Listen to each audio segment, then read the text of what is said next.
In today's program, I will put the spotlight on an act that was enacted in the year of 1871 on February 21st. The Congress passes an act to provide a government for the District of Columbia, also known as the Act of 1871. When you fully understand the ramifications of the past, you will then fully understand the ramifications of the present, and you will know how to change the future. And here is where our story begins. With no constitutional authority to do so, Congress creates a separate form of government for the District of Columbia, a 10-mile square parcel of land. The act was passed when the country was weakened and financially depleted in the aftermath of the Civil War. It was at that time a strategic move by foreign interests, international bankers, who were intent upon gaining a stranglehold on the coffers and neck of America. Congress cut a deal with the international bankers, specifically the Rothschilds of London, to incur a debt to said bankers. Because the bankers were not about to lend money to a floundering nation without serious stipulations, they devised a way to get their foot in the door of the United States. The Act of 1871 formed a corporation called the United States, all in capital letters. The corporation, owned by foreign interests, moved in and shoved the original Constitution into a dustbin. With the Act of 1871, the organic Constitution was defaced and in effect vandalized and sabotaged. When the title was capitalized and the word "for" was changed to "of" in the title. The Constitution of the United States of America is the Constitution of the Incorporated United States of America in all capital letters. It operates in an economic capacity and has been used to fool the people into thinking it governs the Republic. It does not. Capitalization is not insignificant when one is referring to a legal document. This seemingly minor alteration has had a major impact on every subsequent generation of Americans. What Congress did by passing the Act of 1871 was create an entirely new document, a constitution for the government of the District of Columbia, an incorporated government. This newly altered constitution was not intended to benefit the Republic. It benefits only the corporation of the United States of America and operates entirely outside the original organic Constitution. Instead of having absolute and unalienable rights guaranteed under the organic Constitution, we the people now have relative rights or privileges. One example is the sovereign's right to travel, which has now been transformed under corporate government policy into a privilege that requires citizens to be licensed. An example would be passports. By passing the Act of 1871, Congress committed treason against the people who were sovereign under the grants and decrees of the Declaration of Independence and the organic Constitution. The Act of 1871 became the foundation of all the treason since committed by government officials. The United States isn't a country, it's a corporation. In preparation for stealing America, the puppets of Britain's banking cabal had already created a second government, a shadow government designed to manage what the common herd believed was a democracy, but what was really was an incorporated United States. And conspiring together, this two-headed monster disallowed the common herd all of their sovereign rights under the original Constitution. To fully understand how our rights of sovereignty were ended, you must know the full meaning of the word sovereign, which means chief or highest supreme power, superior in position to all others, independent of and unlimited by others, possessing or entitled to original and independent authority or jurisdiction. This description I have cited can be found in Webster's dictionary. In short, our government, which was created by and for us as sovereigns, free citizens deemed to have the highest authority in the land, was stolen from us along with our rights. It is important to keep in mind here that according to the original Constitution, only we the people are sovereign. The government is not sovereign. Our original Declaration of Independence states, government is subject to the consent of the governed, and that's us. It doesn't take a constitutional historian to figure out that the United States government has not been subject to the consent of the governed since long before you and I were born. Rather, the governed are subject to the whim and greed of the corporation, which has stretched its tentacles beyond the 10-mile square parcel of land known as the District of Columbia. In fact, it has invaded every state of the Republic. Mind you, the corporation has no jurisdiction beyond the District of Columbia. You just think it does. You see, my friends, you are presumed to know the law, which is very weird since we the people are taught nothing about the law in school. We memorize obscure facts and phrases here and there, and our teachers only gloss over the Bill of Rights. And our schools, which are controlled by the corporate government, don't delve into the Constitution of Death. After all, the corporation was established to indoctrinate and dumb down the masses, not to teach anything of value or importance. And certainly no one ever mentioned that America was sold out to foreign interests, and that we were beneficiaries of the debt incurred by Congress, or that we were in debt to the international bankers. Yet for generations, Americans have had the bulk of their earnings confiscated to pay a massive debt that they did not incur. There has been an endless stream of things the people were not told, and now that you are being told, how do you feel about being made the recipient of a debt without your knowledge or consent? After the passage of the Act of 1871, Congress set a series of subtle and overt deceptions into motion, deceptions in the form of decisions that were meant to sell us down the river. And over time, the Republic took it on the chin until it was knocked down and counted out by a TKO. With the surrender of the people's gold in 1933, the common herd was handed over to illegitimate law. And I'll bet you weren't taught that in school. And now the final snapshot. Our corporate form of governance is based on Roman civil law and admiralty or maritime law, which is also known as the divine right of kings and the law of the seas, another fact of American history not taught in our schools. And here's another wake-up call for you. Roman civil law was fully established in the 13 colonies before our nation began, and then became managed by private international law. In other words, the government created for the District of Columbia via the Act of 1871 operates solely on the private international law, not common law, which was the foundation of our constitutional republic. And it is this fact that has impacted all Americans in concrete ways.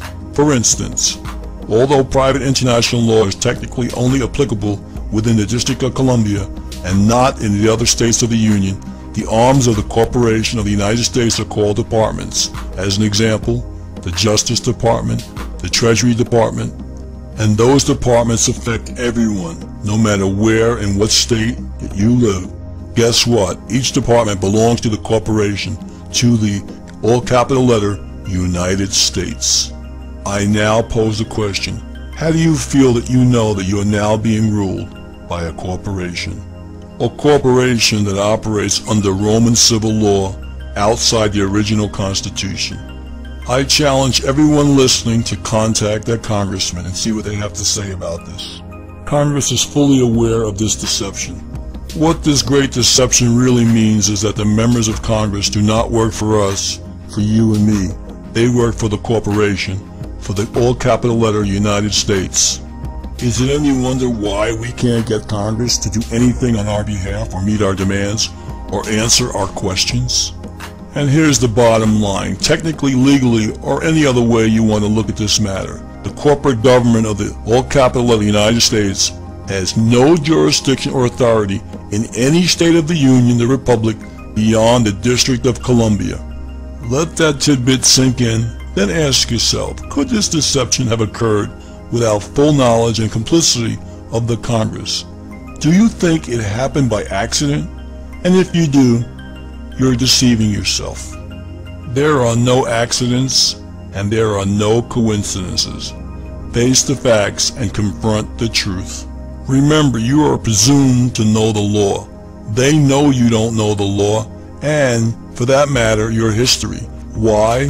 Because no concerted effort was ever made to teach you or otherwise or inform you. As a sovereign, you are entitled to full disclosure of all facts. As a slave, you are entitled to nothing other than what the corporation decides to give you. Remember also that ignorance of the law is no excuse. It's your responsibility and obligation to learn the law and know how it applies to you. No wonder the arrogant corporation counted on the fact that most people are too indifferent, unconcerned, distracted, or lazy to learn what they need to know to survive within the system. We have been conditioned to let the government do our thinking for us. Now's the time to turn that around if we intend to help save our republic and ourselves before it's too late. As an instrument of the international bankers, the all-capital letter United States owns you from birth to death. It also holds ownership of all of your assets, all of your property, and even your children. Think long and hard about all the bills, taxes, fines, and licenses you have paid or have purchased. Yes, they had you by the pockets. If you don't believe it, read the 14th Amendment. See how free you really are. Ignorance of the facts led to your silence. Silence is construed as consent. Consent to be beneficiaries of a debt you did not incur. As a people, we've been deceived hundreds of years. We think we are free, but in truth, we are servants of the corporation. Congress committed treason against the people in 1871. Honest men could have corrected this fraud and treason, but apparently there weren't enough honest men to counteract the lust for money and power. We have lost more freedom than we will ever know thanks to corporate infiltration of our so-called government. Do you think that any soldier who died in any of our wars would have fought if he or she had known the truth? Do you think that one person would have laid down his or her life for a corporation? How long will we remain silent? How long will we perpetrate the myth that we are free? When will we stand together as one sovereign people? When will we take back what was stolen from us? And in closing, I would like to ask the final question. If the people of America had known to what extent their trust was betrayed, how long would it have taken for a real revolution to occur? What we need now is a revolution in thought. We need to change our thinking. Then we can change our world. All children deserve their rightful legacy, the liberty our ancestors fought to preserve, the legacy of a sovereign and fully free people. If we do not learn from the past, we'll be doomed to repeat it. I'd like to thank everyone for watching The Act of 1871.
If the American people ever allow private banks to control the issue of their money, the banks and corporations that will grow up around them will deprive the people of their property until their children will wake up homeless.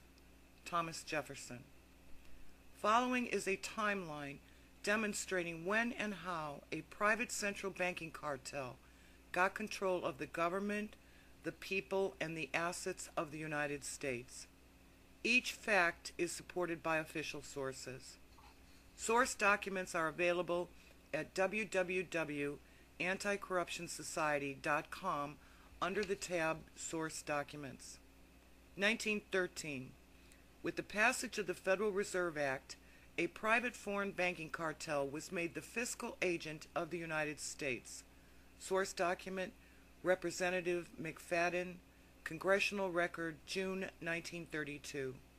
From the website of the Federal Reserve Bank of New York, quote, "The entry of the United States into World War I added to the responsibilities of the young Federal Reserve Bank. It helped finance U.S. military expenditures by becoming the fiscal agent of the federal government. 1920. Congress handed the U.S. Treasury over to the same private banking cartel via the Independent Treasury Act. Source document, Independent Treasury Act, 1920.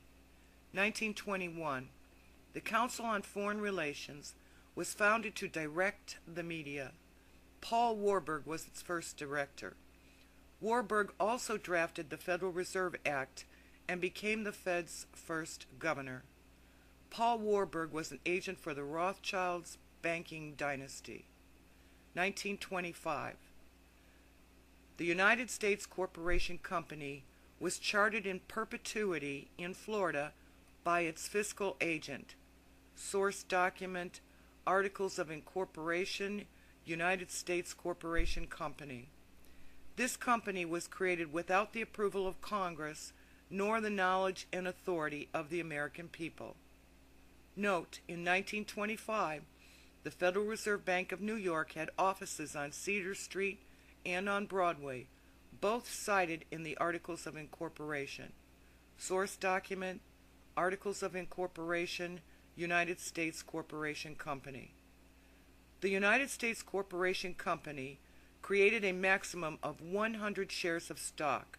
Source document, Articles of Incorporation, United States Corporation Company. The Articles of Incorporation revealed the names of 3 individuals who held only 5 shares. The other shareholders were not identified. 1920s. The U.S. Treasury was raided by the private Federal Reserve Bank, who then caused the Great Depression and bankrupted the United States Corporation Company. Source document, Representative Louis McFadden. Congressional Record, June 1932. 1933. A state of emergency was claimed, and Congress gave the President unconstitutional emergency powers. Source document, Congressional Record, March 1933. On behalf of the private Federal Reserve, President Roosevelt confiscated the people's gold and forced all to use the Federal Reserve notes from then on. Source document, Congressional Record, March 1933. The Federal Reserve is a private corporation. Therefore, their notes are privately owned currency. The people and the property of the United States was hypothecated and placed unlawfully in a public trust. Source document, Representative Trafficant, Congressional Record, March 1993. Hypothecate means to pledge as security without delivery of possession. 1933. The Internal Revenue Service was chartered in Delaware as a private corporation. It is not a division of the U.S. Treasury. Source document, Internal Revenue Service Corporate Charter, 1933. The United States is a private corporation with unnamed stockholders. A private corporation is its fiscal agent. A private corporation owns and circulates the currency we are forced to use. A private corporation expects us to pay them taxes.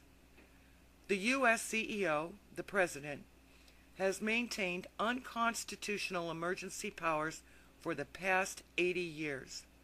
Source document, Senate Report 93549 and Continuation of the National Emergency 2012-2013.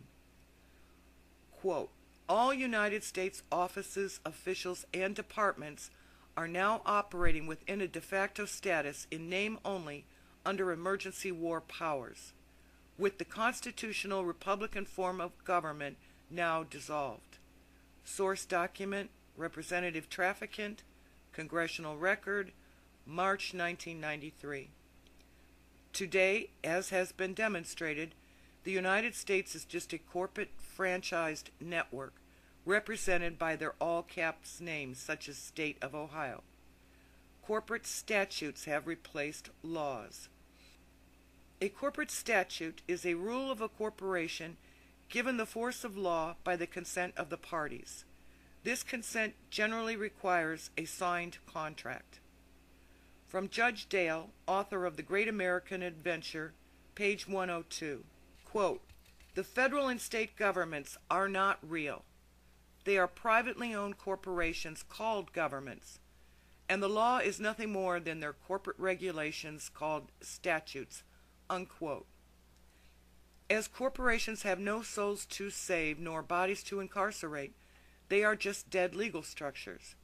A dead legal structure cannot represent living people nor obligate living people to laws. Therefore, a corporation cannot be a sovereign government. It can only be a legal structure for commercial contracts, which is all the so-called United States government franchise network is.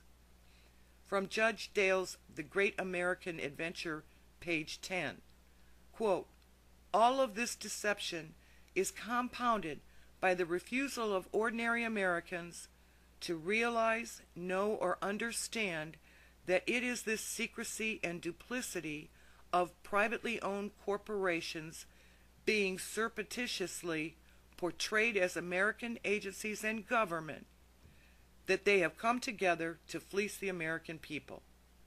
For more information, read Judge Dale's The Great American Adventure. Free online at anticorruptionsociety.com.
Page 1, Articles of Incorporation, filed 7/15/25, 7 pages. Page 2, Certificate of Incorporation of United States Corporation Company, filed in Office Secretary of State of the State of Florida this 15th day of July, A.D. 1925. Signed by H. Clay Crawford, Secretary of State. United States Corporation Company, Dover, Chicago, Albany, St. Louis, Jersey City, Philadelphia, Los Angeles. International Corporation Company, Rue de la Paix, Paris. Executive Office, 65 Cedar Street, New York City. Page 3. Received July 15, 1925, State of Florida. Certificate of Incorporation of United States Corporation Company. Number 1. The name of the corporation is United States Corporation Company. Number 2. The nature of the business and the objects and purposes proposed to be transacted, promoted, or carried on by the corporation are as follows: to prepare or cause to be prepared and procure to be filed, recorded, registered, published, issued, or granted in accordance with law, articles or certificates of incorporation, applications for letter patent, charters, and other instruments relating to the incorporation and organization of corporations and joint stock companies.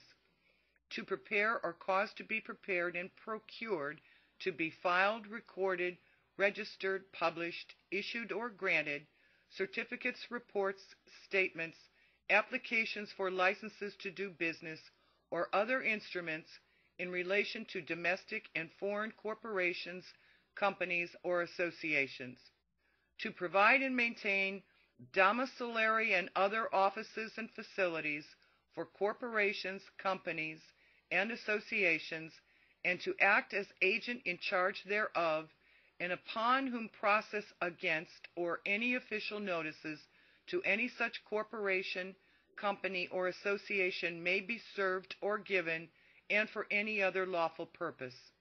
To act as the fiscal or transfer agent of or registrar of the stock or securities issued by any public or private corporation, and in such capacity to receive and disburse money. Page 4. To transfer, register, countersign, issue, and deliver certificates of stocks, bonds, or other evidences of indebtedness, and to act as agent of any corporation, foreign or domestic, for any lawful purpose.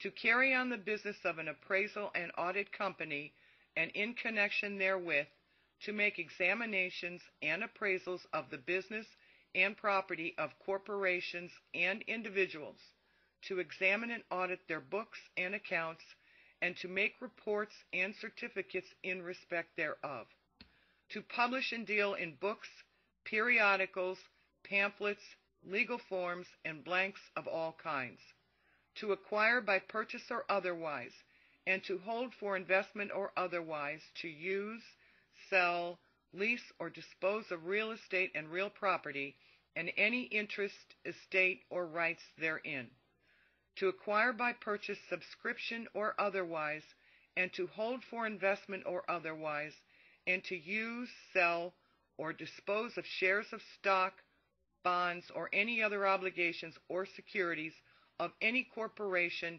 domestic or foreign, to aid in any manner any corporation whose shares of stock, bonds, or other obligations are held or in any manner guaranteed by the company, or in which the company is in any way interested, and to do any other acts or things for the preservation, protection, improvement, or enhancement of the value of any such shares of stock, bonds, or other obligations, or to do any acts or things designed for any such purpose. And while owner of any such shares of stock, bonds, or other obligations, to exercise all the rights, powers, and privileges of ownership thereof, and to exercise any and all voting powers thereon, to acquire by purchase or otherwise, and to hold, own, use, grant licenses in respect to, or otherwise turn to, account or dispose of any copyrights, trademarks, inventions, patent rights, and letters patent of the United States or of any other country.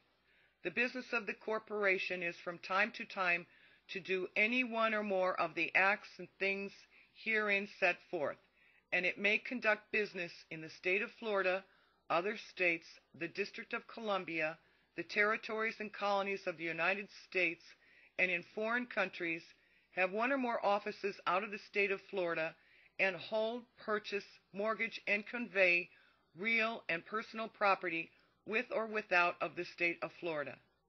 Number 3. The maximum number of shares which this corporation is authorized to have outstanding at any one time is 100, each of which shares shall have a par value of $100. Number 4. The amount of capital with which the corporation will begin business is $500. Number 5. The corporation is to have perpetual existence. Number 6. The principal office of the corporation shall be located in the Centennial Building, Tallahassee, Leon County. Number 7. The number of directors shall be 3. Number 8. The names of the directors who shall hold office for the first year of the corporation's existence, or until their successors are elected and have qualified, and their post office addresses are as follows.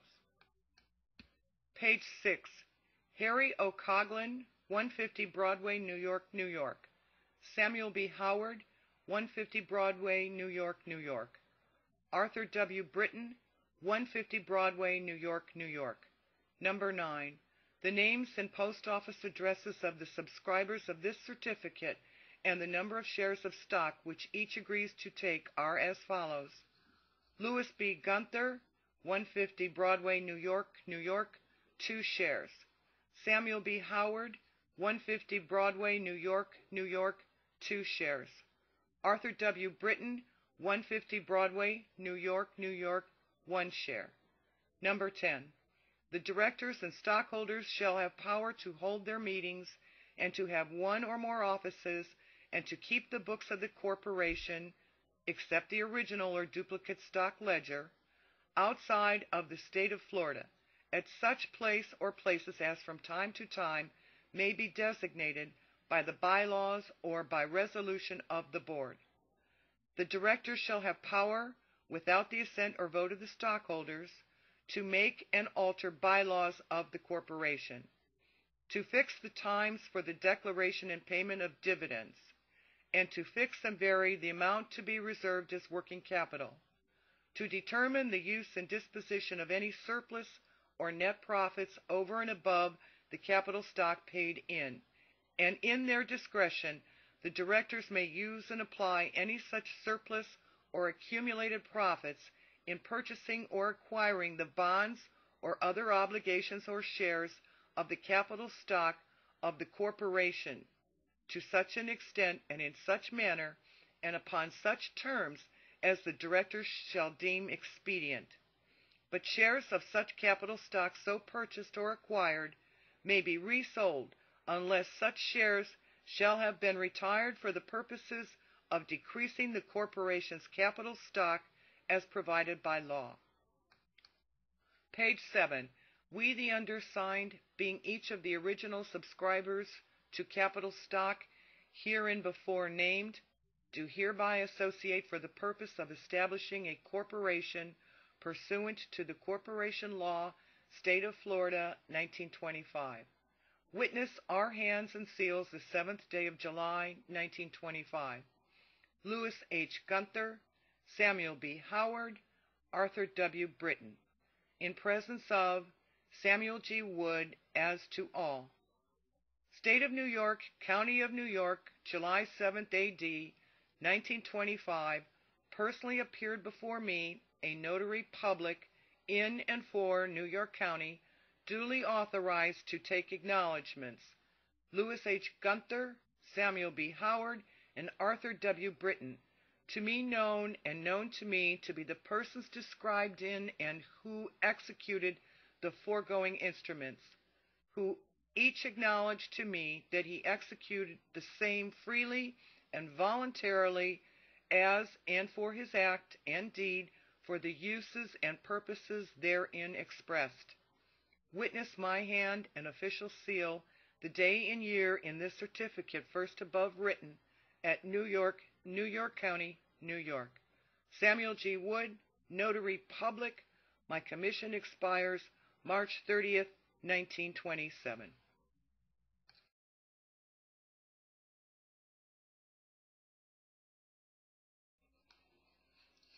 If the American people ever allow private banks to control the issue of their money, the banks and corporations that will grow up around them will deprive the people of their property until their children will wake up homeless. Thomas Jefferson. Following is a timeline demonstrating when and how a private central banking cartel got control of the people and the assets of the United States. Each fact is supported by official sources. Source documents, SD, are available at www.anticorruptionsociety.com under the tab Source Documents.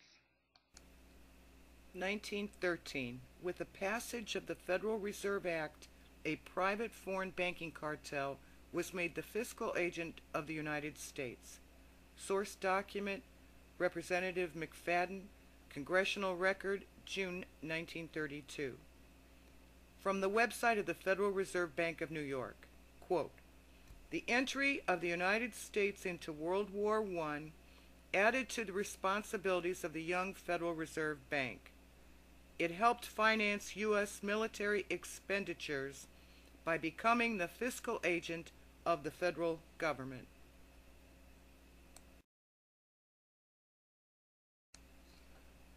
(1920) Congress handed the U.S. Treasury over to the same private banking cartel via the Independent Treasury Act.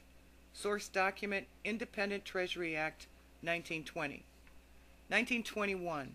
The Council on Foreign Relations was founded to direct the media. Paul Warburg was its first director. Warburg also drafted the Federal Reserve Act and became the Fed's first governor. Paul Warburg was an agent for the foreign Rothschild banking dynasty. 1925. The United States Corporation Company was chartered in Florida by its fiscal agent. Source document: Articles of Incorporation, United States Corporation Company, 1925.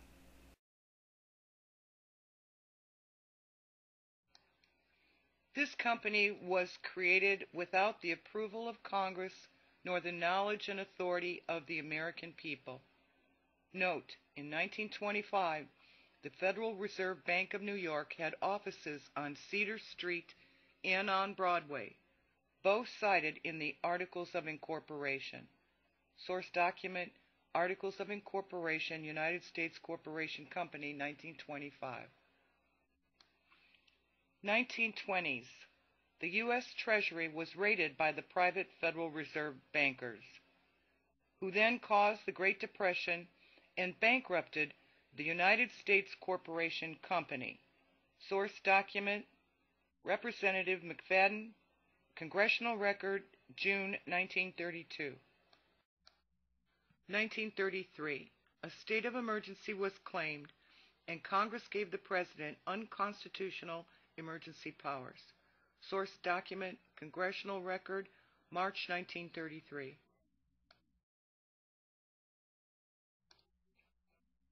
On behalf of the private Federal Reserve, President Roosevelt confiscated the people's gold and forced all to use their private currency, the Federal Reserve note, from then on. Source document: Congressional Record, March 1933.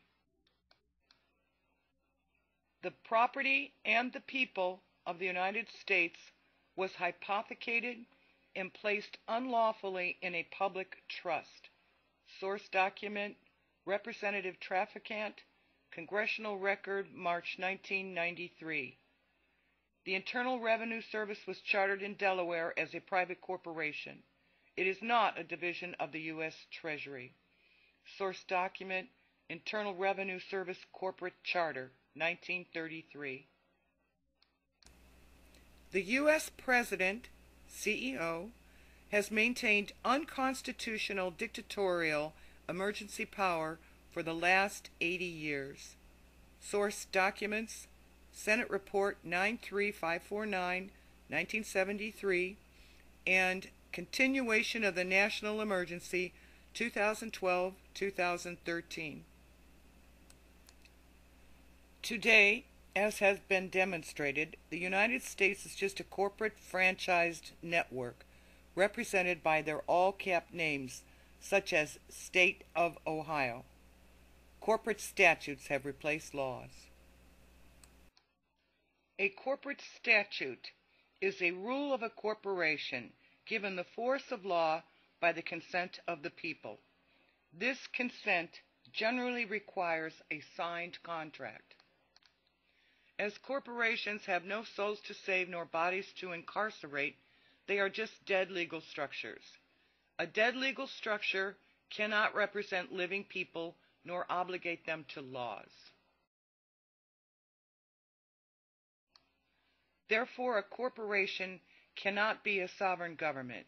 It can only be a legal structure for commercial contracts, which is all the so-called United States government franchise network is.